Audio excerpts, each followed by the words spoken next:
সোমবার এসআইআর নিয়ে কড়া বার্তা দিয়েছে সুপ্রিম কোর্ট। ভোটের বিহারে এসআইআর নিয়ে গোলমাল কিন্তু আগে থেকেই চলছিল। এবার সেই এসআইআর নিয়ে সুপ্রিম কোর্টের কড়া কথা শুনতে হলো কমিশনকে। ভোটার তালিকার বিশেষ নিবিড় সংশোধনের কাজে কোনো রকম বেআইনি কাজ হয়ে থাকলে গোটা এসআইআর প্রক্রিয়াকে বাতিল করে দেবে শীর্ষ আদালত। পুজোর পরে এসআইআর শুরু হওয়ার কথা রয়েছে কিন্তু বাংলাতেও। নির্দিষ্ট করে বিহারের এসআইআর প্রসঙ্গে কথা বলা হলেও তা সমগ্র দেশের ক্ষেত্রেই যে প্রযোজ্য হবে তা কিন্তু স্পষ্টত জানিয়ে দেওয়া হয়েছে সুপ্রিম কোর্টের ডিভিশন বেঞ্চের তরফে।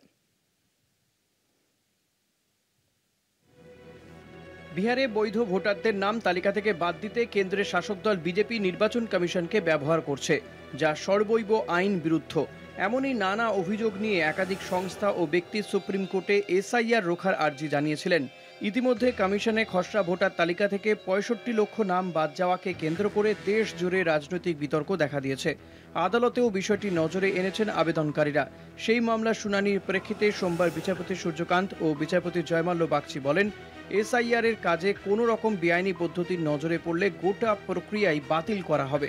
নির্বাচন কমিশনকে কার্যত হুঁশিয়ারি দিল সুপ্রিম কোর্ট। বিহারে প্রসঙ্গে এই আলোচনা এলেও তা গোটা দেশেই যে প্রযোজ্য সেটাও জানিয়ে দেওয়া হয়েছে। গত শুনানিতে সুপ্রিম কোর্ট জানিয়েছিল, আধার কার্ডকে বিহারের ক্ষেত্রে ব্যক্তির পরিচয়পত্র হিসেবে মান্যতা দিতে হবে। আগামী ১ অক্টোবর বিহারে চূড়ান্ত ভোটার তালিকা প্রকাশ হওয়ার কথা। আগামী ৭ অক্টোবর মামলার পরবর্তী শুনানি। আবেদনকারীদের আর্জি ছিল চূড়ান্ত তালিকা প্রকাশের আগেই শুনানি শেষ হোক। এদিন বিচারপতিরা জানান, তালিকা চূড়ান্ত হলেও তাতে কোনো অবৈধ কিছু পেলে পুরো এসআইআর প্রক্রিয়াই বাতিল করতে বাধ্য হবে আদালত। কলকাতা টিভি।